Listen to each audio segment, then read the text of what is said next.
Hare Krishna. Thank you all, you wonderful devotees in France, for inviting me to participate in this anniversary of Krishna Balaram's installation. I feel honored. I wish I was there. I was kind of planning, but maybe I could be there this year, but COVID had other plans. So I'll try to say something about what I remember of those times, how we got the deities, how they came, the installation. My memory is not so good, it's a long time ago, but I do remember some things. So I'll try to share that. First want to offer my obeisances to all of you. Vanchakalpatarubhyascha kripa sindhubhya evacha patitanam pavanebhyo vaishnavebhyo namo namaha. Om ajnanatmanandasya jnananjana salakaya chakshurum militam yena tasmai shri gurave namaha. So to begin, a little history. Why we got Krishna Balaram, why they were the first, after Gaur Nitai, why we didn't get Radha and Krishna, why they were the second deities that were installed. So this happened at Srila Prabhupada's first visit when he came to New Mayapur. He saw the property, he was so happy, and he loved it. And as far as I remember, there was a discussion with Bhagavan and Srila Prabhupada, and Bhagavan said, well, so we will install deities here. Should we install Radha and Krishna? And Srila Prabhupada looked surprised and said, we cannot worship Radha and Krishna, which was surprising because, around the world people were worshiping Radha and Krishna. So, Prabhupada went on to explain, our deity that we worship is Gaur Nitai. We go through Gaur Nitai.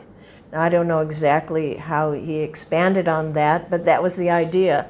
So, Bhagavan was assimilating this, okay, we'll do Gaur Nitai here.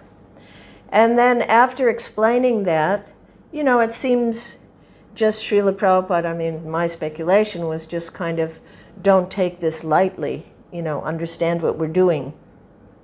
It's a big thing to install Radha and Krishna. We begin with Gaur Nitai. And so once he established that point, then he said, and you can also get Krishna and Balaram. So that was exciting. That was like, oh, Krishna and Balaram, we wouldn't have thought of it. It was uncommon. There was only one set of Krishna and Balaram that had been installed in ISKCON at that time, and it was just a little while before. It was 75, so Krishna and Balaram in Vrindavan were the first Krishna and Balaram to be installed. So this was to be the second Krishna and Balaram to be installed. So that was unique in the world.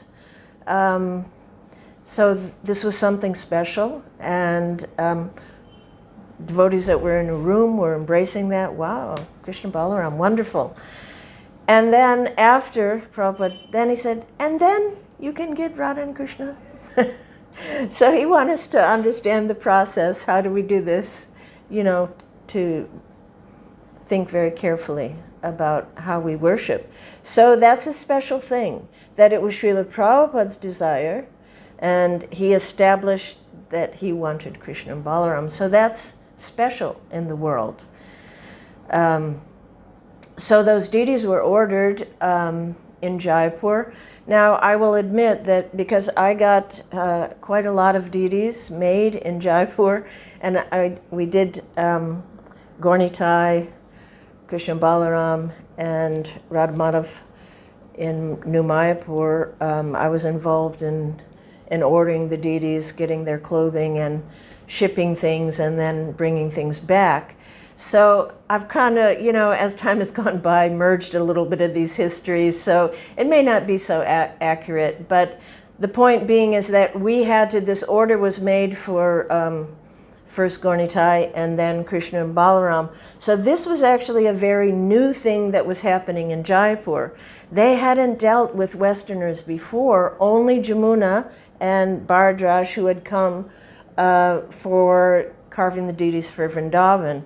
So this was kind of the first ones after that, where they also needed to specially custom make deities, because that wasn't really the way it was done so much. They have deities that are carved, and usually they have clothing on them. That's what people just come in and they buy them. But we have our desire, you know, that we're going to dress these deities beautifully, and we want to facilitate that they're made in the way that for dressing. So that means, you know, a space between Krishna's arm so that we can put his chadar, that the hole in his fingers are big enough so we can get a flute through, so that there's space between his legs so we can put the dhoti through. So all these things were relatively new to these Murtiwalas. So we had to go many, many times to see that they're doing it right. We also like the eyes a little bit bigger and a little longer. So we had our special way that we, you know, ISKCON style was just now developing. And so we had to go there a number of times to make sure. Now with Krishna and Balaram, all I remember is that they were gorgeous. They just came gorgeous. It wasn't due to a lot of effort, which is unusual. Sometimes with many different deities, we had to work, you know, do carving, change things, you know. But, you know, Balarama especially was so beautiful.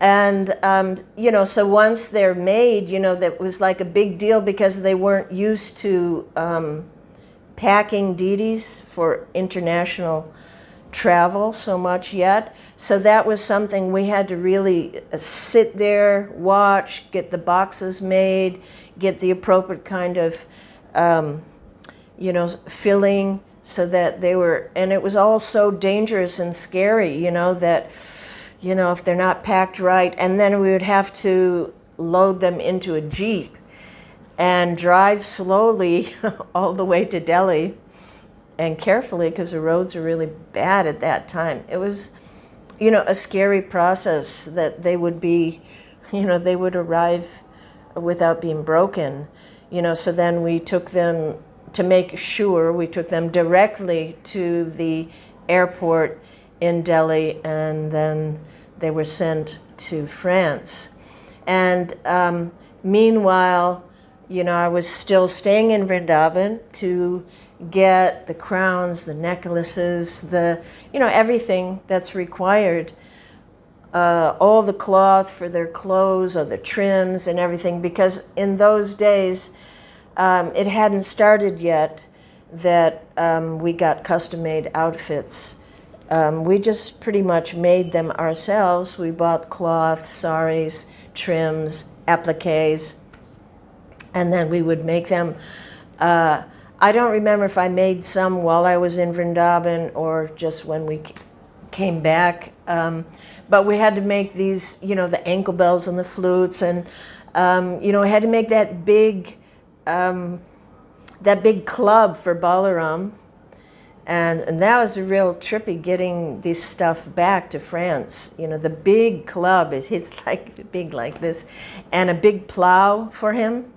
So those were specially made in Vrindavan, and it was a real trip because it wasn't really legal to take that much silver out at that time, but somehow or another we negotiated it, and also had to go to Bombay to get the silver plates and the lotas, which I think some of that stuff you still use, and so all of that was going on. It was a lot of work in India to get ready.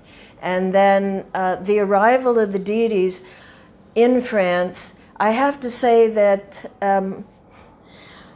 I'm not sure, because I remember I was there once when deities arrived. I don't know if it was Gaura or Krishna Balaram. It was late at night, and we brought the boxes into the back room, what's now the Pujari rooms, and with mega kirtan, and everyone was so excited. And they opened the box, and Bhagavan first said, no, we're not showing. And then I don't remember, did they show just the feet or they showed the face? But again, I'm not sure. Maybe someone there remembers whether that was Gaura or Krishna Balaram, but I'm sure it was an exciting experience when they arrived. Anyway. So then we had to begin a big, mega sewing marathon, day and night.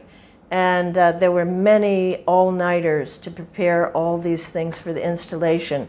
And thank Krishna that we had Kanti Devi and Atita Gamana, who's another god sister who's from Holland. And they're really seamstresses, really good. They knew what they were doing. And so, you know, it was just full steam ahead. We had so much work to do. And at the same time, because Prabhupada was going to come, so we had to prepare Srila Prabhupada's rooms, his whole quarters, everything had to be done.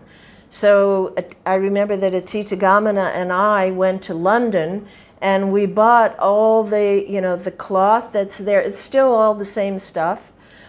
The cloth for the asana, there's many pictures of Prabhupada sitting on that, and for the bed, and we got the saffron silk wallpaper that we had to put up, which was a lot harder than we expected, and curtain material, and the silver plates that are still there in his room, I believe, the carpets, you know, we just had to get everything.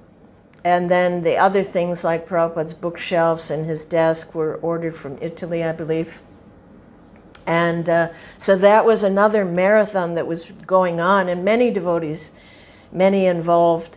I remember, and then we had this idea that we should gold leaf the edges in the room. And again, we didn't know how hard that would be. And in the end, many devotees had to come in and frantically try to finish before Prabhupada was going to come, you know. So then there was, of course, there's Srila Prabhupada's arrival there and the installation day. Unfortunately, we don't have, I haven't seen any photos of that day other than the one that, the most incredible, beautiful picture of Srila Prabhupada climbing up. We had built a platform. So that day of the installation, I honestly, because I was behind the scenes, I don't remember so much of the actual what was going on in the temple room, because we were just preparing everything. I remember that Jayatirtha had come from London to help out, and he was a big help because he was a pujari. And although when it came time to dress the deities, I was supposed to dress Krishna and Balaram, and Jayatirtha came in into the deity room just as I was about to begin, and he said, "I'm dressing." And I said, I was so surprised that I just blurted out, "No, you're not. We've been like preparing for this for ages and ages. I'm dressing." And so, not very submissive. So he said, he understood.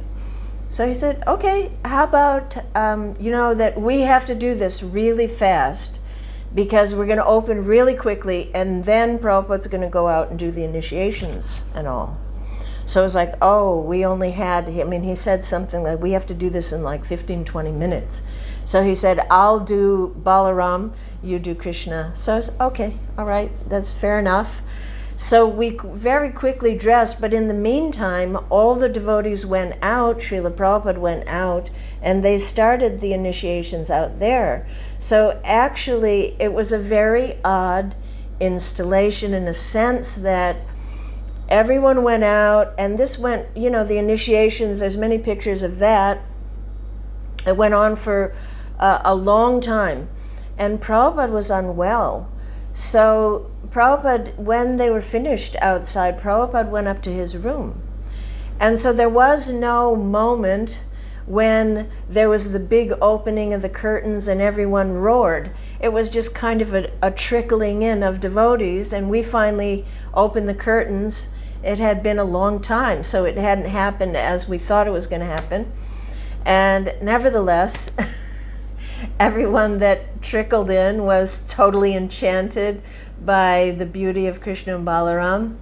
And I just remember how, still to this day, on the side, the sunshine streams in, and at a certain time it's right on Krishna and Balaram's face, especially Balaram, just like so exquisitely beautiful. And so they really, Krishna and Balaram, as far as I remember, really captured the hearts of the devotees there very quickly, especially the kids, the Gurukul kids. I remember talking with different kids once they've grown up. And actually, I tell a little, there was a reunion at some point, I don't know, 10 years, 15, whatever years ago. And I had gone there for that at New Mayapur. And Manjari, Bhagavan's daughter, had come. I hadn't seen her in many, many years, and I saw that, I was very happy to see her. And then I saw that she went directly into the temple room. And then she didn't come out for, I don't know, a couple of hours. I kept going by, yeah, she's still in there, because I wanted to see her, say hello. And she was there for 2 or 3 hours. And later I said, wow, you were in there for so long. And she looked at me like, what were you doing? She looked at me like I was an idiot, You people will never understand. You don't know what it's like when you're a little kid. That's my Balaram. I love that Balaram. And, I could understand it was so true, She said, oh, for you it's like this, mental thing, for us. We were children. And, every morning we saw Krishna and Balaram. They're real. They were our people that we came to see, our lords. And what ring he's wearing today. So, that was a lesson there in love. I could see that somehow, and I'm sure this is a case with, despite whatever we've all been through, so many people, just their hearts, especially the young kids, were just captivated by the beauty of Krishna and Balaram. So, I see that this is really, what an extraordinary and historical event we have had the blessing to be part of. The first time in history, in the million years that the world has existed, the first time that in France, that France was specifically blessed by the presence of Krishna and Balaram. What a historical event it is. I mean, maybe we don't see now, but the impact of the Lord coming into that country and sitting down there and staying there, this has to have broad, reverberating on into the future effect on the people and the country. I see it like that. I don't know. And even it is very unique in ISKCON history, because no other Krishna Balaram other than in Vrindavan was installed by Srila Prabhupada's hand personally. His desire that he wanted them there, he put them there. It's a big thing, and it's unique. It didn't happen anywhere else. It's special to New Mayapur. So, and I would say there's one other very, I think, historical event that I want to mention that happened at that time when Prabhupada was there. Previously, for the installation of Krishna Balaram, for the opening of the Krishna Balaram temple in Vrindavan, many of the French devotees went, a large group went to India. And I think it is a devotee named Chanarari who came back, and despite being told not to, he took a stone from Govardhan, and we knew they were really important, but it wasn't clear yet how important. So he brought back a stone from Govardhan, his Shila, and a stick from where the gopis hung their clothes, the tree. And so when Bhagavan heard that, saw that, he went, "Oh no, you can't do that. You can't just take." So he called me and he said, "Just put this stone and this Shila and this stick on the altar." So we had them just on the altar, and whoa, this just fell over. Sorry, I'm not very good at doing these kind of things. So at some point, I'm not sure who it was, came to the door and said, "Is that a Govardhan Shila? And I'm going to take that up to Prabhupada. You're not supposed to just have it sitting on the altar." So I said, "Okay, take it to Prabhupada." So then Prabhupada saw, and he said, because it was like this should go back. This should go back to Vrindavan. And then Prabhupada said, "No, this Shila can stay here. They can worship." So it didn't happen immediately because Prabhupada told Pradyumna to explain to Bhagavan about how you worship a Govardhan Shila. So when Pradyumna explained those things to Bhagavan, he scared him to death. He said, "Oh, this is the highest worship. If you make offenses, then everything becomes inauspicious." So it was a bit scary. So Bhagavan told me to put this Shila in. There was a beautiful kind of jeweled box that was in Prabhupada's room, and we just left that Shila there. At some point I went to Bhagavan and said, "I don't think it's right. I think we shouldn't, why should he be in the dark box, hungry, because we're afraid we'll make an offense." So eventually, yeah, that happened. But as far as I know, I could be wrong, but as far as I know, Srila Prabhupada did not authorize or give any other Govardhan Shila to be worshipped during the time that he was present. I mean, if anyone knows different, let me know. So as you can see that, it's extraordinary what we're part of. It's a fabulous day to just say thank you for all of that, for Krishna Balaram, for coming to France and staying through all the ups and downs and lots of downs. But still they're just smiling there, giving us our darshan, for so long. And so it's a good day, to just meditate on, our astounding fortune we've had to just participate in any way in this wonderful Leela of Krishna Balaram coming to France and serving them there. Whatever, it's a very, very special place. Despite difficulties and austerities, it is an extraordinary fortune to be there, to see them, to serve them in this unique place where Srila Prabhupada installed them with his transcendental hand.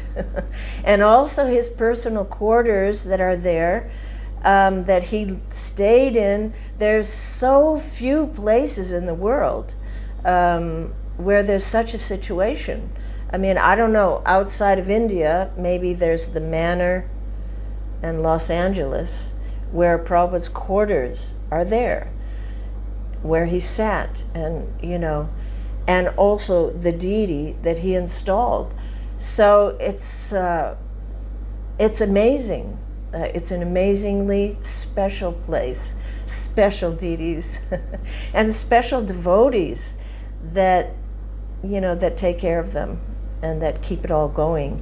And, you know, because it's our responsibility that we keep it going on for hundreds of years. These were things like at the time of the Goswamis, Gopal Bhatta Goswami and Sri Jiva Goswami, they made plans. How will this worship go on? How will it continue, you know, to the standard that we've established? This is so important to meditate on. We're talking hundreds of years, you know. Had Jiva Goswami and Gopal Bhatta Goswami specifically done what they, you know, been so forward thinking, then these deities in Vrindavan, you know, this wouldn't still be going on. So we have a big weight of responsibility to carry on with what Prabhupada gave us, the standards, and, you know, remain enthusiastic to do so. And yeah, because there is really, we're connected with all of this, and it's just powerful mercy flowing down to us if we're willing to just, you know, let it come in by the grace of Srila Prabhupada. So thank you so much for letting me be here. I hope I didn't speak too long, but it, you know, it's a wonderful event. Thank you. Hare Krishna. Om Vishnu Padaya Krishna Prastaya Bhutale Srimati Bhaktivedanta Swami Nityanamane Namaste Saraswati Devi Gauravani Pracharini Nivasasya Pasataya Sataya Panchakalpatarubhasya Kripasindivevacha Padidnam Pavanavo Vaishnave Namo Namaha. Hare Krishna. So my name is Aniha Das, and I was at New Mayapur taking care of the cows, and in 75, 76, 77, and Prabhupada, he came to New Mayapur twice. The first time in 1975, when he only stayed just for one night.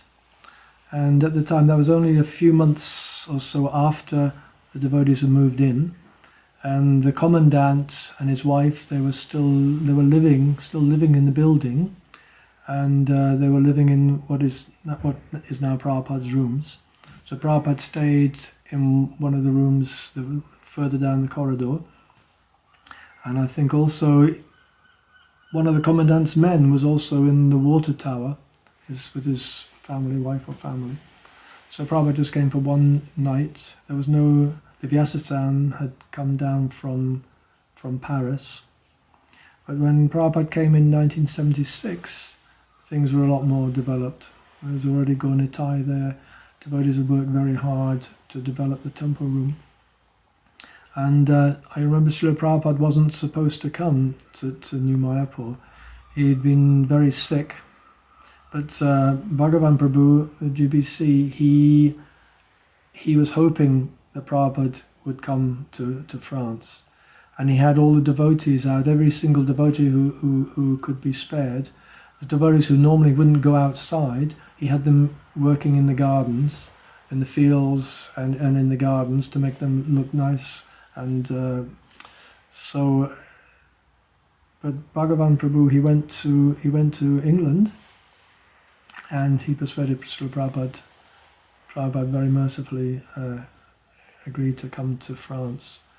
And I heard that Prabhupada said, Bhagavan is the supreme controller, what can I do? So Prabhupada accepted Bhagavan's desires, Bhagavan's wishes, and to please all the devotees in France, give his mercy to all the devotees. So Prabhupada came over, and he spent, 6 days, and he was very sick. At first, he wasn't able to walk, or not very much at all. Now, my service was taking care of the cows, and I remember I don't know if it was there must have been the second day after Prabhupada was there. He gave a lecture in the woods, just outside, near to the chateau. And I don't think many devotees were on that walk and heard that lecture, because devotees were doing other things. Like, for instance, I was out doing my cow service, whatever. And I personally thought, Prabhupada couldn't walk. he was too sick to walk. So I missed that lecture. I didn't even know. And the second day, I think the same thing happened. Prabhupada also went in the woods and gave a lecture. And I can remember I was a little bit upset that I hadn't been able to hear Prabhupada's lecture. And then the third day, then Prabhupada instead, he gave a lecture out between the cow shed, which is under the water tower, and the vegetable gardens on that stretch of grass, triangular stretch of grass there, and which was very, very nice, because I was very happy, because it meant I was able to attend that lecture. And I was very particular about milking the cows on time. Vishwambara Prabhu had been a dairy farm, or he'd been brought up on a dairy farm in Canada. The Vishwambara Prabhu, the temple president, and he'd insisted you always milk the cows at the same time, morning and evening, every day. So milking the cows meant that Prabhupada started his lecture at the same time when the cows were being milked. So I missed like the first 10 minutes or so of those lectures, because I thought, I had to keep to the times. I can remember that Srila Prabhupada, when I was just bringing the cows into the cow shed, and Srila Prabhupada with all the devotees was walking down from the chateau, from the castle, and I paid my obeisances and brought the cows in from distance, and another devotee, he suddenly came in. Prabhupada's coming in the cow shed. Let me sit down. Let me milk the cows as well. So he wasn't the cowherd boy, but I gave him a stool or whatever, and he squatted down. He was also like pretending to milk the cows, and I was also milking. And Prabhupada he stepped in and he looked around, and I think he asked Harisori Prabhu. He asked how many cows we have, and Vishwambara Prabhu answered. And then Prabhupada went out, and then Prabhupada would then sat on the grass. And there's one tape from those lectures where you can hear the cows mooing in the background. And one Swiss devotee had donated some cowbells, and we'd put them on before Prabhupada came, or just at the same time. We'd put these cowbells around the cows' necks. And Harisori Prabhu had come down. He said, "You must please take these cowbells off. They're disturbing Prabhupada at night, because they're very quite loud bells and making quite a noise through the fields."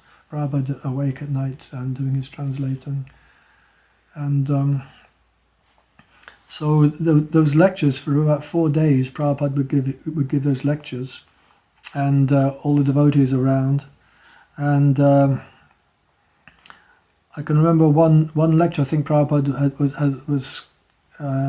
had quoted the verse from the Bhagavad Gita, Manmano Bhavamat Bhakto, and he Prabhupada, that Krishna is saying, "Become my devotee, offer your homage unto me." And Prabhupada is saying, "What is the difficulty?" And Prabhupada, many times he would say that. What is the difficulty? What is the difficulty? Very simple. Just become my devotee. Always think of me. Become my devotee. Pay your obeisances to me. And what is the difficulty? Prabhupada would said that many times. That he said that during this lecture. And Sri Kirti Prabhu, he wrote his book. What is the difficulty? What is the difficulty? So another thing I can remember from those lectures, there was one young fellow, one man, guest, who was a bit of a show off. He was trying to show off, and he said to Prabhupada, he asked a question. He said, "Can't we become Muslim also?" Something like that. Can we read the Quran and worship Allah and reach the same destination? And Prabhupada was very dismissive. I can't remember exactly, but he said something like, "Oh, you have my blessings. You become a Muslim. You have my blessings." And so another service I was given very fortunate, was Prabhupada's night guard. And after I think 2 nights, I was outside Prabhupada's room. I got hold of a piece of copper piping or something. I thought I'd use as a weapon. I was sitting outside Prabhupada's room, and I could hear through the door. I could hear Prabhupada's voice through the door, and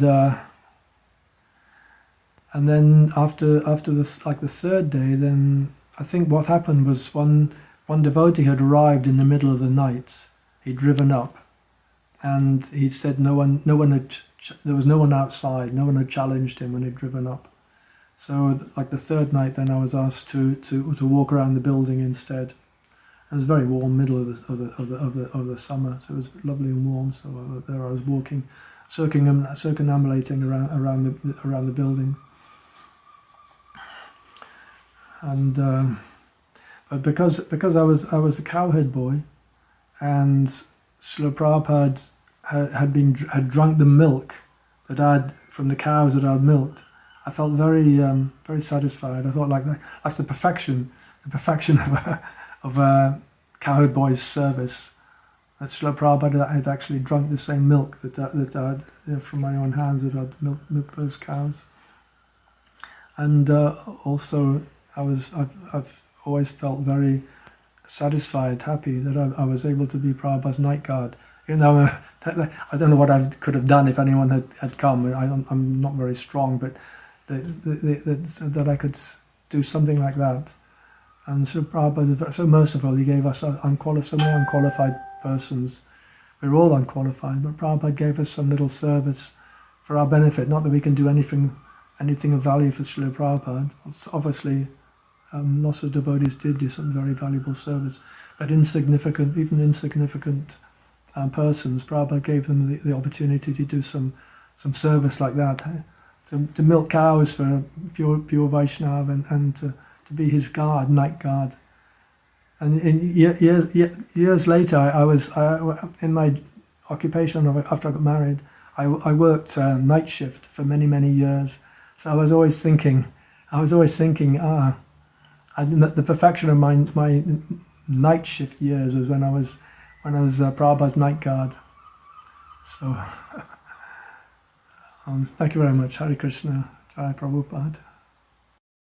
There's something else I remembered.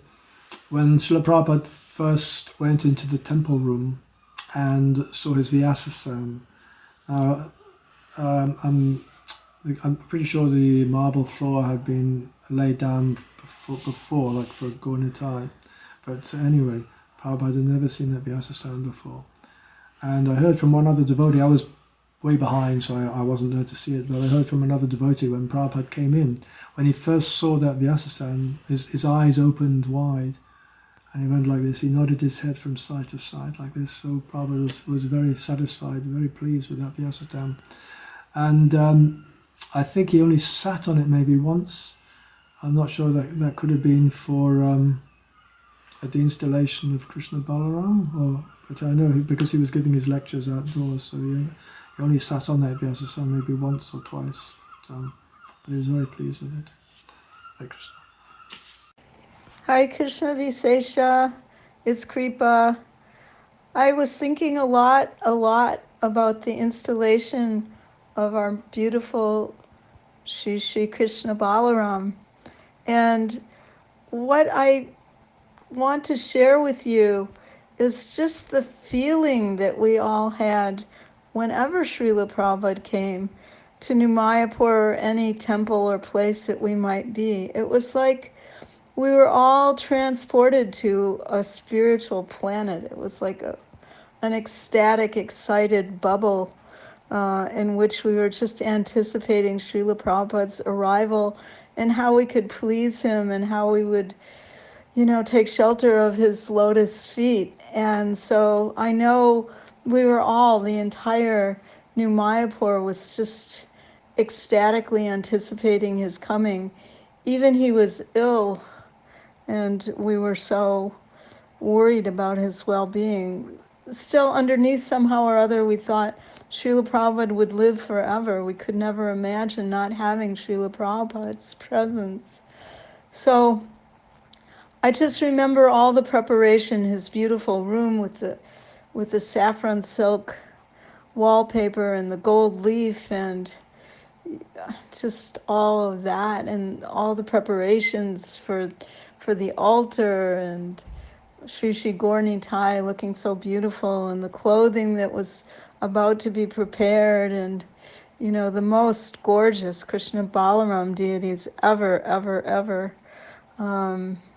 So I guess it's sort of like, I don't know, it was like just this mass, community of devotee family anticipating the most amazing appearance of our spiritual master. I was a mom of Gaur Shakti, and so in my heart I was just thinking at every moment, how can I make sure that Gaur gets association of Srila Prabhupada and gets his blessings? The most important thing for his life would be to be just blessed by Srila Prabhupada. He'd been in contact with Srila Prabhupada when he was in my womb. He was in contact with Srila Prabhupada a number of times since then. And so that was, my focus was how to make sure that Gaur Shakti had Prabhupada's benediction. Yeah, I don't have a lot else to share. I was not a pujari at the time.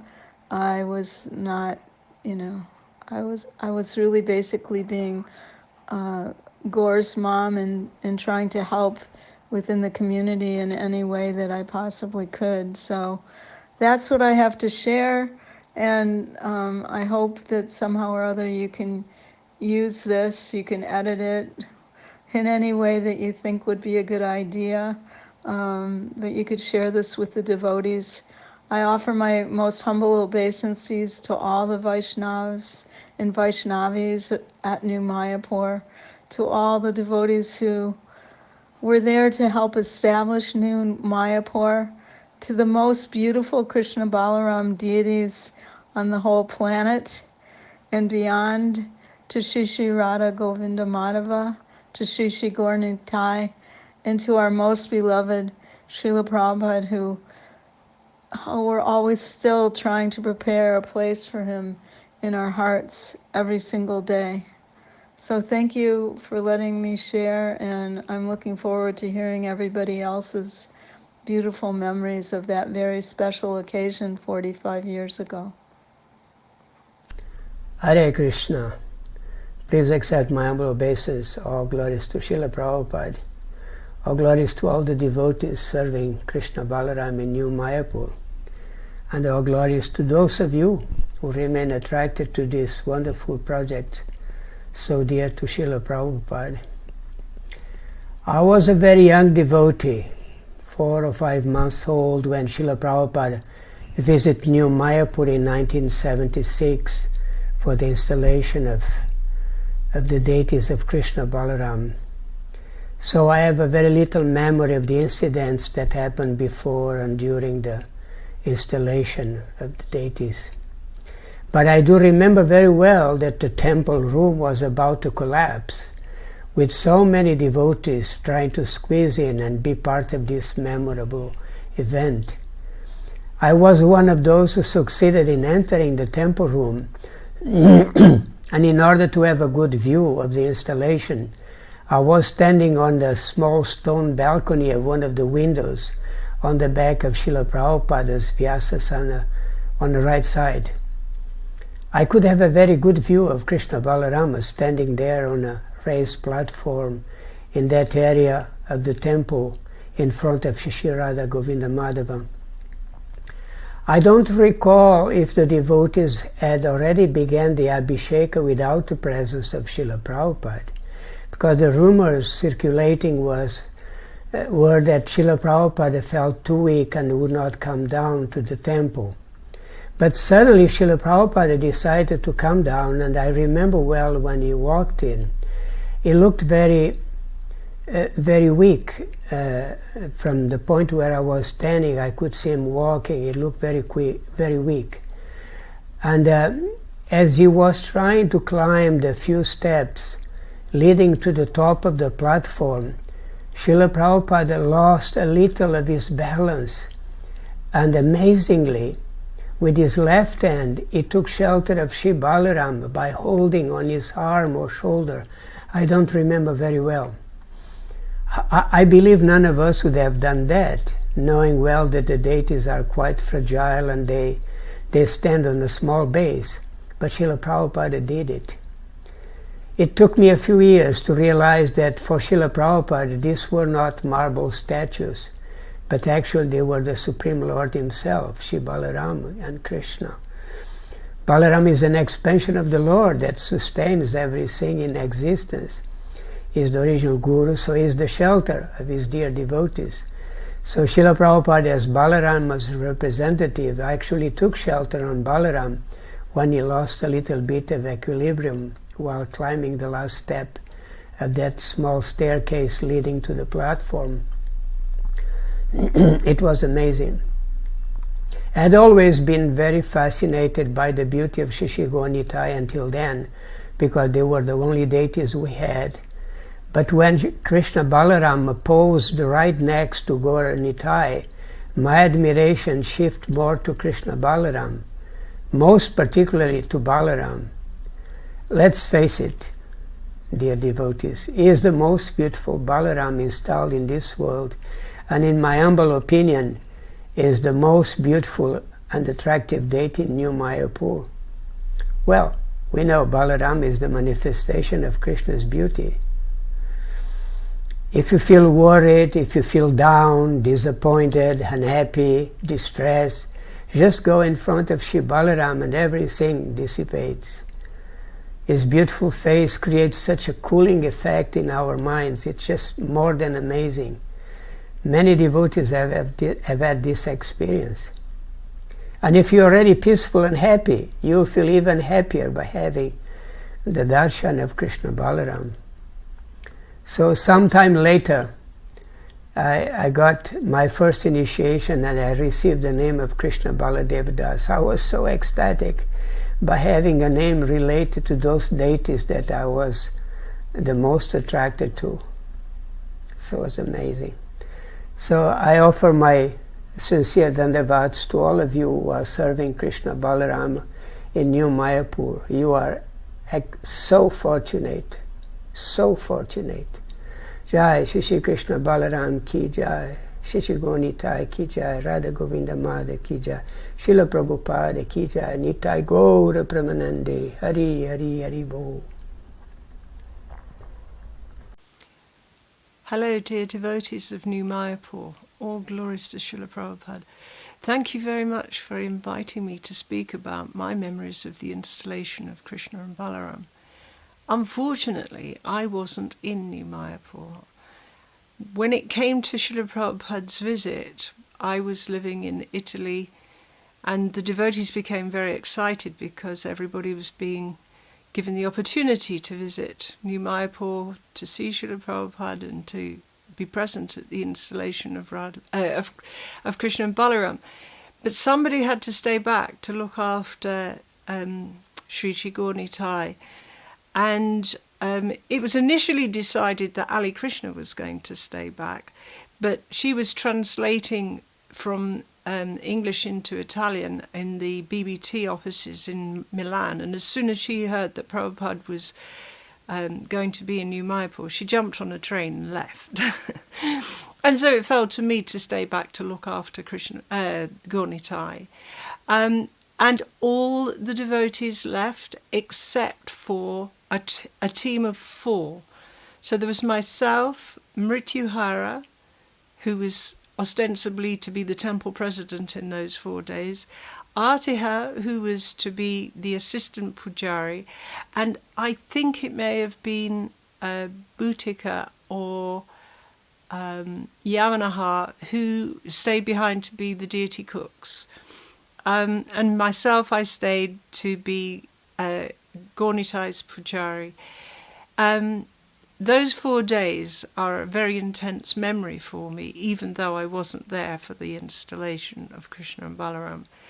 We were responsible for every single thing that happened to the temple, including receiving guests, and for myself, I was responsible for waking the deities, putting the deities to bed, 6 artis, 6 offerings, and having time to chant japa. And my clearest memory of those times is lying on my back with my feet on the wall, just trying to take a breath and trying to catch some time, because I was really, really shattered. And so was the rest of us. And we became very, very close. We were all each supporting the other. And until such time as the devotees returned, all full of, oh, Prabhupada said, and it was wonderful, and oh, it was a pity you couldn't be there. But to tell the truth, those 4 days, with just us 4 devotees, it's so intensely engaged in devotional service to the deities and maintaining the temple, were my most intense experience of serving Srila Prabhupada in his Vani expression. In other words, following Prabhupada's instructions. And I felt intensely Prabhupada present with us at every single moment, because we were fulfilling his wishes and his mission. So I hope you have a wonderful festival. I hope all of the memories that you receive from other devotees, I get an opportunity to see also. I might learn something that I never knew. But thank you for the invitation, and those of my memories of 45 years ago. Thank you very much. Hare Krishna. Gloire à Srila Prabhupada, à la Guru Parampara, Harinam Sankirtan, à Shri Krishna Balaram, à la Nouvelle Mayapur, tous les dévots. Donc à la demande de Vishesha Mataji, on essaye avec nos petits moyens de partager avec vous les témoignages de Aniha Prabhu et Jiva Mataji sur leurs souvenirs lorsqu'ils étaient à la Nouvelle Mayapur, à l'installation de Krishna Balaram. Donc il y a 45 ans, Jivadasi me disait, c'était en 1976, parce que Srila Prabhupada est venu 2 fois seulement, mais ça suffit, puisqu'on dit 1 seconde suffit à transformer la vie d'une âme conditionnée, 1 seconde de compagnie avec le pur dévot. Donc la Nouvelle Mayapur a été très fortunée, les dévots qui ont pu avoir l'association de Srila Prabhupada aussi. C'est des moments qui marquent à jamais, dans le bon sens. Alors, voilà, c'est un moyen très simple qu'on a. Hein, tous les dévots sont partis à la Nouvelle Mayapur pour vous rejoindre. On a dû rester ici. Donc on est avec Prabhuji, Aniha Prabhu, Jiva Mataji, Revati et Nitai. On a essayé de faire un petit Jula Nyatra ici, vous pouvez voir. Ok. Et on sera heureux de venir vous voir dès que possible avant votre association. Donc, Pitaji. Allez, Krishna. Donc, c'est la demande de Vishesha. Elle avait posé quelques questions. Et puis. Tu peux te rapprocher peut-être pour que je puisse vous avoir tous les deux. Ouais, je vais me mettre à côté. Donc, ce qu'il me disait, mon père, c'est que, bon, bah, les souvenirs, ils sont là, mais il faut aller les chercher avec les bonnes questions. C'est pas juste ouvrir un livre et puis voilà. Donc, les questions, ce qui me venait, c'est que Vishesha, elle m'a dit que les dévots, ils étaient en Sankirtan quand même. C'était dans cette période-là où le mouvement, il était en plein essor. Donc les dévots, ils étaient quand même toujours engagés dans le Sankirtan, et bien même que Srila Prabhupada est arrivé, dans la journée, il fallait qu'ils restent engagés. Donc elle m'a dit que Aniha Prabhu, avec son équipe, ils ont décidé de faire Sankirtan tout simplement autour du château. Comme ça, ils pouvaient aussi voir Srila Prabhupada le matin et le soir. pense que c'est ça. Et puis il devait avoir, j'imagine, des dévots un peu de tout, 300 dévots. Et du monde entier, quoi. C'était très international. Au moins toute l'Europe. Au moins toute l'Europe. Au moins toute l'Europe. Et puis il y avait des Américains aussi, il y avait des dévots américains, je sais. Probablement. Oui. Et Mais dans la masse des dévots, c'est des dévots européens, quoi. Des dévots allemands, des dévots anglais, italiens, espagnols, français. donc il y avait plein de dévots que vous ne connaissiez pas du tout, que vous rencontriez. Exactement, exactement. Et alors, comme c'était assez tôt, dans les années 70, je me rends compte maintenant, on avait des réactions très très néophytes, évidemment, par rapport à Prabhupada. Je me rappelle qu'à un moment, on était assis dans le jardin, avec d'autres dévots qu'on ne connaissait pas, qu'on était assis, les pelles, les râteaux, ça s'était posé sur le mur, puis on discutait tranquillement, très simple, content de se rencontrer et tout. Et de loin, on a vu au château Prabhupada qui descendait les marches, et quelqu'un criait « Vite, vite, voilà Prabhupada !» Et tout le monde a fait sur les râteaux, les balais et tout, elle fait ça m'a paru un peu bizarre quand même. Qui Prabhupada, il serait très content de voir, et il serait arrivé, et de quoi vous parlez de Krishna, et yes, Prabhupada, il aurait été très satisfait avec ça aussi. Et parce que j'imagine il y avait un moment avant que Prabhupada est arrivé. Et vous, à cette époque-là, vous étiez où? Vous étiez, on était en Normandie. Ah oui. Et on a reçu un coup de téléphone. Je ne me rappelle pas comment, parce qu'on n'avait pas de portable à cette époque-là. On a téléphoné au temple. Prabhupada quand même devait venir, mais c'était pas sûr encore. C'était pas sûr. Et quand il est venu, on a appelé au temple et Prabhupada dit « Yes, you have to come back, Prabhupada is coming, Prabhupada is coming ». J'ai rappelé tous les dévots qu'on avait distribués partout dans la ville. Et on est retourné à la Nouvelle Mayapur. On a fait kirtan tout le long, on s'est pas arrêté du tout. Oh, ouais. On avait même pris un autostoppeur, je me rappelle, mais Tiens, maman. Il est rentré, et puis dans le fourgon. La première chose qu'il a vue, je m'en suis aperçu après, c'est la grande photo de Lakshmi Nishingadev, en train d'éventrer Ranakashipu, avec les guirlandes de trucs. Et il a entendu des tambours et des carcasses et tout, on n'y a rien dit, on a continué la route. Puis après 200 mètres, il a dit bah, c'est là, je descends là, je descends. Il avait dû être inquiet. Mais j'ai remarqué qu'on n'a pas du tout arrêté de chanter, quoi. Pas du tout, pas une minute. Jusqu'à la Nouvelle Mayapur. Et arrivé à la Nouvelle Mayapur, il y avait des camions, il y avait des dévots partout, de 300 dévots à peu près. Et ça tournait, et puis ça s'organisait. Voilà, disons, la préparation, quoi. On est arrivé à la Nouvelle Mayapur. Les dévots, ça avait 2 ou 3 jours qu'ils ne dormaient pas, pratiquement, le jour et la nuit, ils repeignaient partout, ils nettoyaient, c'était le Mahakinop, quoi.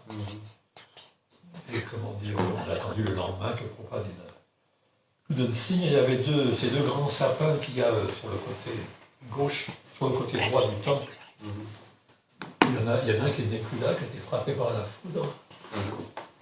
Et si on arrivait en haut de ce sapin, en grimpant en haut de ce sapin, on pouvait voir jusqu'à Lucerne, on pouvait voir les voitures jusqu'à là-bas.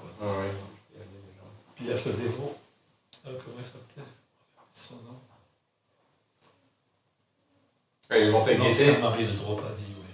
Ah, l'ancien mari de Draupadi, il s'appelle le père de Domien, c'est ça? Oui. Pour la mémoire, hein. Et il avait une conque, et puis d'un seul coup, alors, il a fait 300 dévots qui couraient dans tous les coins, qui sont venus. On a fait 2 rangées, 2 lignes de dévots qui descendaient juste en bas de la route. Et puis, voilà, les dévots. Il y avait des dévots américains que Prabhupada connaissait. Et quand Prabhupada, la voiture de Prabhupada est arrivée, il y avait déjà un kirtan qui allait très très fort.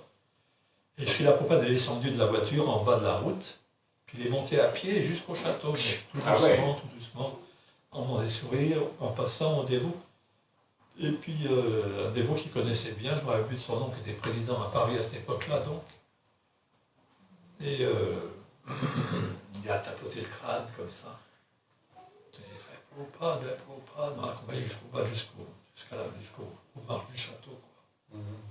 Oui, parce qu'il y en a plein, c'était la première fois qu'ils voyaient aussi chez la Prabhupada. Ouais, c'était une effervescence, et c'était peut-être la seule fois aussi qu'ils allaient voir leur maître spirituel. Donc il y avait une telle intensité aussi.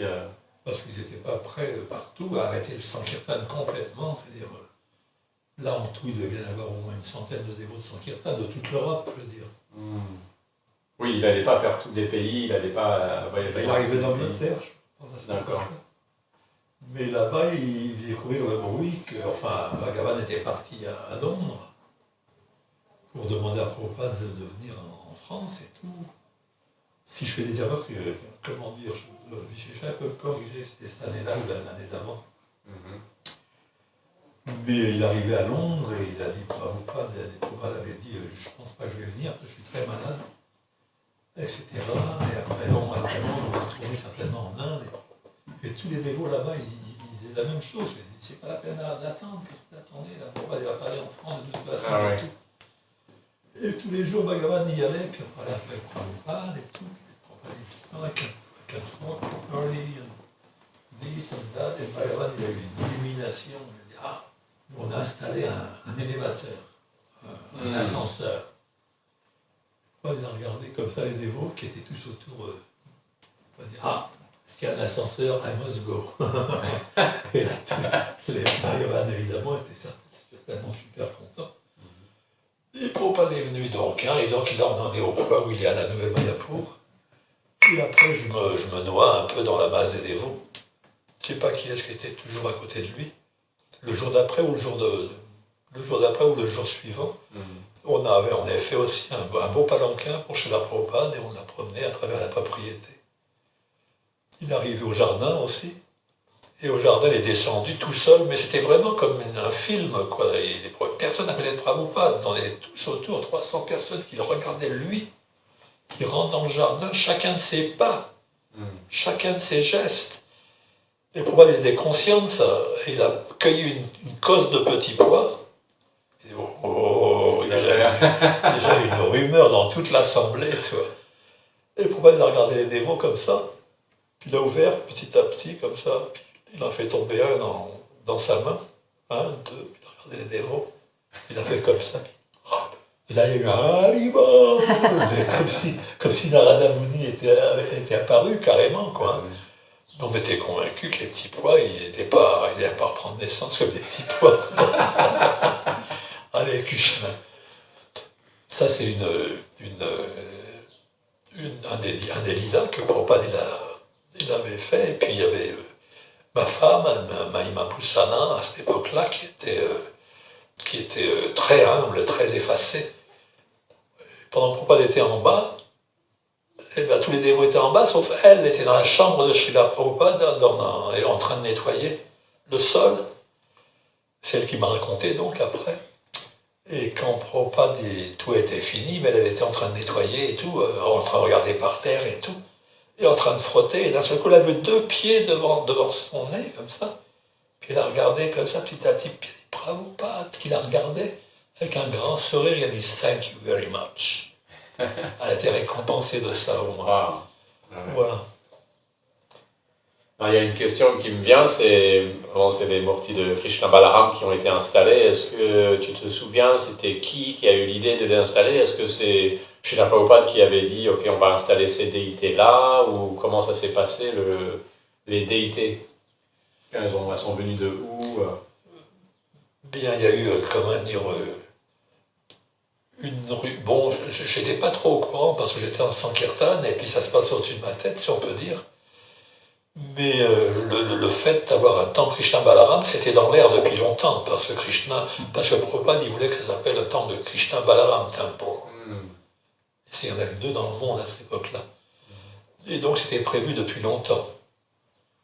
Et alors dans ma mémoire, ça se mélange parce que je suis allé avec Bhagavan et Vishwamba en camion, on était à l'aéroport à Roissy pour aller chercher les Murtis. Et on s'est arrêté en cours de route, il commençait à faire un peu de nuit. Et puis, ça faisait longtemps qu'on voulait essayer de voir Krishna et Balaram.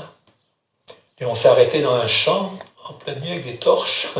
Puis on est rentré derrière le camion, puis on a ouvert petit à petit pour voir que Balaram et Krishna étaient là. Alors à 80%, je suis sûr que c'est Krishna Balaram, un autre c'était Nitai Gora, je ne suis pas sûr. L'un des deux, j'ai fait le voyage avec une fois. Et voilà, ce Balarama, il est resté donc dans la salle des Murtis, qui est maintenant la salle des Murtis, quoi. Mais il n'y avait rien avant. Derrière ça, il y avait comment dire, des trophées de chasse, enfin des trucs. Évidemment, c'était parti, tout ça, on avait tout purifié. Et c'était censé être hanté. Il était censé avoir des fantômes dans cette salle-là. Alors on s'est dit, bah si comment Krishna et Balarama, ça va être purifié. Puis il y a un gars qui est rentré une fois, ça c'est un autre dévot qui l'a vu. Il m'a dit, il a ouvert la porte donc de ce qu'allait devenir la salle des Murtis. Donc, il a fait ah en arrière. Et puis ça a duré 1 jour, 2 jours, 3 jours. Il est devenu de plus en plus allumé. Voilà, il a fallu l'hospitaliser, quoi. Et on a pensé que c'était, voilà, les derniers assauts des fantômes sont sortis de là-dedans. Enfin bref. Okay. Ouais. Je crois que j'allais dire, il a vu Krishna Balarama. Son disque. Ah oui, donc il a fallu que tu ailles à Roissy les chercher, ça je ne savais pas aussi. Oui, mais juste toi et les Shambhar. Et puis Bhagavan. Et Bhagavan, à 3, ok. Et tout se passait très très rapidement. Les dévots, ils travaillaient la nuit, ils peignaient et tout. Ils n'avaient même pas le temps de chanter leur tour en général et tout. C'était très très très intense comme atmosphère.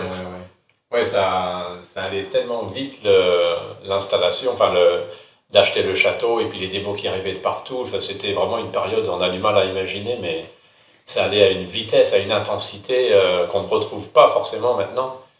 Mais Srila Prabhupada, il est resté combien de temps en fait quand il est venu pour cette célébration à peu près? Dans mon souvenir, oui, c'est à peu près 1 semaine, mais ça peut être plus, je pense. Moi, mais je ne suis pas sûr.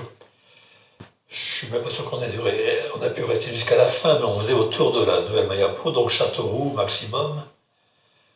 Et le matin, tout le monde était étonné de voir, parce que 300 dévots qui sont alignés pour prendre le prachad, ça passe pas inaperçu.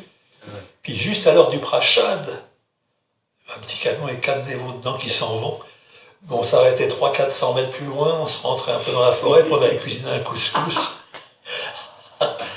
Avec Sankasha. Ah oui, d'accord. Il était dans le groupe aussi, Sankasha. Wow, okay. Et puis on allait à Châteauroux, alors dans les villages aux alentours. Et puis, voilà, on faisait la journée, on faisait le plus possible pour faire plaisir à Srila Prabhupada. Et quand on rentrait le soir, Srila Prabhupada était assis en dessous d'un arbre avec des dévots autour. Et bon, nous on avait loupé le principal, enfin, mais Prabhupada, je suis sûr, Prabhupada aurait dit non, le principal, c'est ce que vous avez fait cet après-midi. Voilà. Et on s'asseyait, heureux comme tout, on était heureux toujours, on était jeunes, on était en forme et tout, on avait un gourou qui était présent avec nous, on voulait le satisfaire, il y avait 300 dévots de tous les pays d'Europe, je veux dire, on était les rois, quoi. Mataji, n'hésite pas si tu as quelque chose que tu veux dire tout de suite. Et après, bien sûr, il y a la cérémonie de l'installation qui me vient à l'esprit. J'ai vu plusieurs photos. On voit Srila Prabhupada qui baigne Krishna Balarama, qui fait un abhishek. Et puis, j'imagine que comme le mouvement il était encore tout jeune, les dévots suivaient tous ses directives. Ils ne savaient pas forcément comment se déroule une cérémonie d'installation. Et tout le monde était jeune et tout le monde, comme tu disais, est toujours en train de regarder Srila Prabhupada, qu'est-ce qu'il va faire. Et puis c'est lui qui devait mener, j'imagine, toute la cérémonie. Tu as des souvenirs de ça, de la cérémonie elle-même? Seulement les 300 dévots en train de sauter en l'air, de chanter, de rouler par terre, de s'attraper les uns les autres, de se faire sauter en l'air, mais haut, 2 mètres, 2-3 mètres en haut. Et tout le monde les rattrapait en bas, il y avait au moins une dizaine de dévots qui nous rattrapaient. Mais tous les détails, j'ai pas bien vu, quoi. C'est pas très grand, en fait, finalement, la salle du temple de la Nouvelle Mayapur. Ouais. Et c'était les premières déités qui ont été installées à la Nouvelle Mayapur, Krishna Balarama? Nitai Gaura Sundar. Donc d'abord, pendant un moment, il y avait juste Nitai Gaura Sundar, c'est ça, qui était donc au milieu de l'hôtel. C'est ça. Donc ensuite, ils ont installé donc, Krishna Balarama à droite, comme on les voit maintenant. C'est ça. Et par la suite, Srila Bhogini Mataji au milieu. Des années après. Des années plus tard, oui. Et c'est vrai, pour les dévots, souvent on n'a pas forcément cette historique en tête. On pense que ils sont arrivés les trois sets de déités en même temps, mais c'est d'abord Nitai Gaura Sundar, ensuite Krishna Balaram, et puis Radha Govinda Madhava. Avant, il n'y avait que des photos avant. Les premiers jours, quoi. Ah oui. Et puis il n'y avait pas le marbre au sol, j'imagine. Non. Il y avait beaucoup de statues anciennes aussi, en bois, sculptées, qui ont été vendues à des antiquaires, je suppose. Et il y a eu beaucoup de travaux, hein. Ça a pris du temps, plusieurs mois, il y avait des travaux, il y avait des dévots compétents, il y avait Jiva Mataji, il y avait le père de Veda aussi, Krishna Purusha, voilà, qui savait ce qu'il fallait faire, quoi. Des gens qualifiés. Voilà.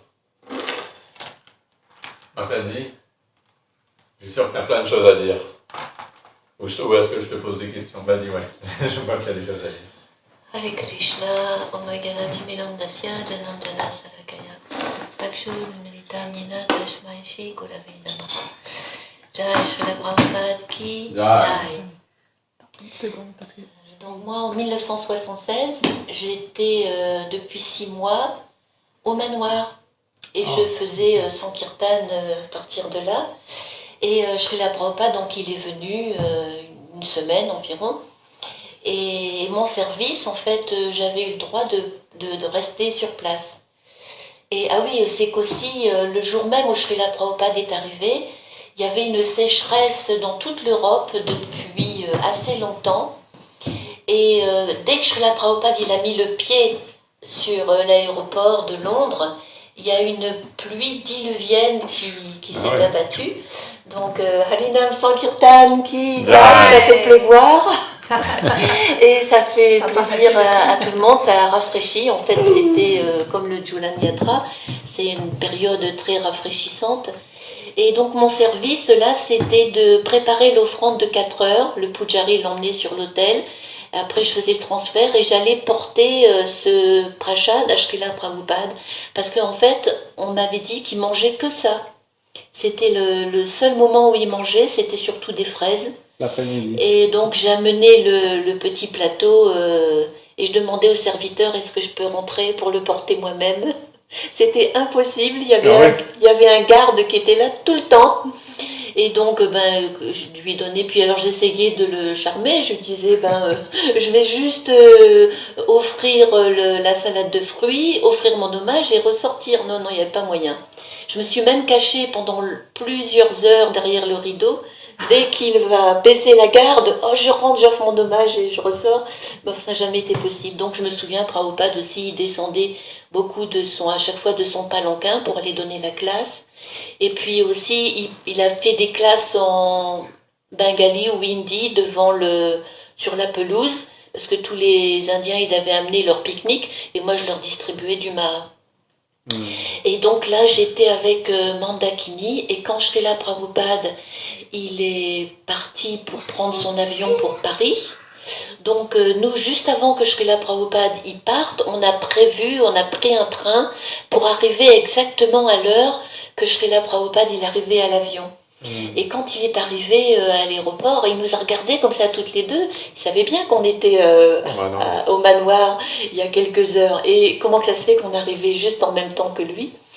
Donc ça, on a pu comme ça le suivre jusqu'à Paris. Et puis, c'est après, il me semble, qu'il est allé à la Nouvelle-Mayapur. Alors là, moi, ce que je me souviens de l'installation, c'était que c'était la grande table de couture. Je pense que Visheshal pourra confirmer. Et donc, on avait une bonne vue, en fait. On voyait Prabhupada qui faisait donc la cérémonie. Il était accompagné de Jayatirtha et puis un autre Pujari. C'est vrai que ça a duré très longtemps. Mais ça, ce que je me souviens, c'est qu'on essayait quand même toujours de voir un petit peu plus, mais comme tout le monde était en effervescence et sautait jusqu'au plafond, c'est vrai. Donc, on essayait toujours de voir un peu ce qui se passe. Et puis, alors ce que je me souviens aussi, c'est qu'après, il y a eu le prashad. Et donc je sers le prashad. Et puis, d'un seul coup, je vois à sa fenêtre de chambre, derrière sa moustiquaire, je vois que Prabhupada, il est là en train de nous regarder. Alors, je sers, Mais en même temps, je dis rien, je regarde Prabhupada, je pense, ça c'est mon Prabhupada, il n'y a que moi qui le vois. Et puis à un moment, évidemment, je ne peux plus tenir, je dis, ah, Prabhupada, alors là, tout le monde se lève. Et donc le prashad, il est un petit peu interrompu. Et donc Prabhupada, il regarde un peu, il fait pranam, et puis il rentre dans sa chambre. Et il me semble aussi qu'il a dit quelque chose aux dévots qui étaient dans la pièce, mais ça je me souviens plus de ce qui a été dit en fait. C'est qui cette dévote qui me regarde comme ça? Voilà, donc ça c'est les souvenirs que j'ai. Puis aussi donc il faisait sur le palanquin, on voit encore des photos hein, où tout le monde est aligné, voilà, pour recevoir l'initiation. Et donc voilà, qu'est-ce que je peux dire encore? Ah oui, pour le Sankirtan, donc moi j'étais plus en Sankirtan de France, moi j'étais en congé. Donc j'ai pas eu besoin d'aller faire l'année d'avant, en fait, je me souviens que Prabhava Vigra, on était en Alsace, il nous avait laissé à la Nouvelle Mayapur, mais lui, il était parti faire tout autour. Mais pour nous, les filles, c'était pas obligatoire.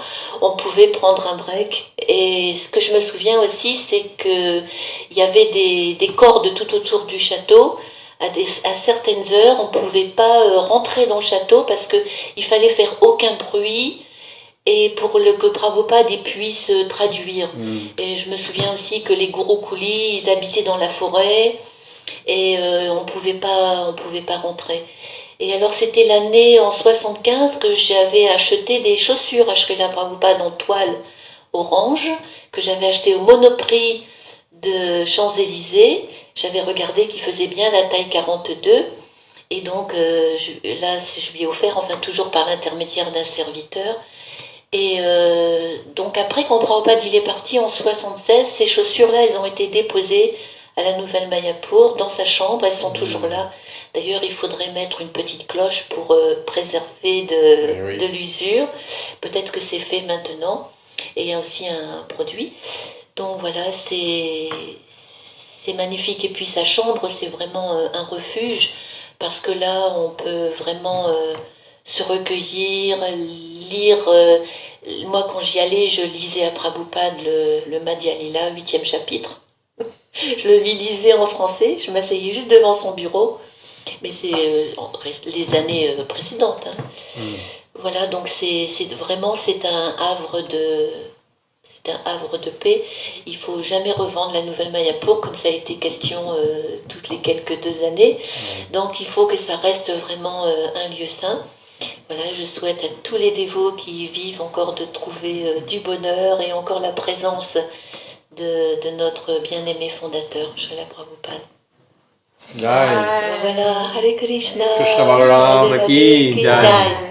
Srila Prabhupada ki jai. Ciao. Ok. Et apparemment, tu avais porté le palanquin aussi à un moment donné. Il a dit, ouais.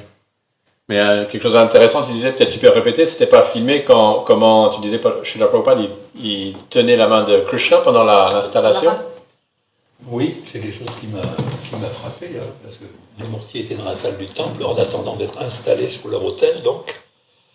Et Srila Prabhupada était à côté de Balarama, et il y avait un kirtan, évidemment, et ça a duré assez longtemps, 2-3 heures.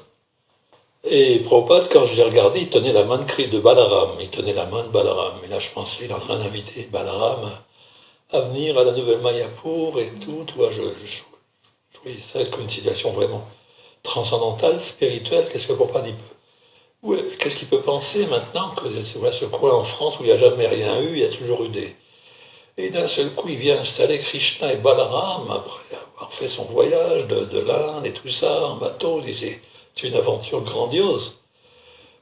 Et le kirtan continue et tout, et je continue à regarder Prabhupada, et ça pendant 1 heure. Et Prabhupada, il tenait la main de Balarama, il l'a tenu pendant au moins 1 heure, je regardais. Et j'ai seulement réalisé, voilà, il n'y a pas longtemps, maintenant que je suis vieux, que ça a dû être très difficile pour Prabhupada, finalement, de rester debout pendant 1 heure, comme ça, au milieu d'un kirtan et tout, et que peut-être il aurait voulu que quelqu'un lui apporte une chaise ou venir s'enquérir de ses besoins et tout, mais enfin, c'est une spéculation personnelle. Jai, qu'est-ce Alors, Bhavati, dis quelque chose. Moi, j'étais pas là. Tu sais pas, peut-être j'étais une. Peut-être j'étais une mouche sur le mur. Qu'est-ce que tu veux que je dise? Quelque chose, glorifie. Krishna Balaram. Non, toi, glorifie, vas-y. Moi, je suis toujours en train de parler, moi. Vas-y, toi. Ok, en tout cas, on vous remercie de nous avoir engagés à nous souvenir des gloires du maître spirituel de Srila Prabhupada et de Krishna Balaram. C'est des moments qui nous purifient.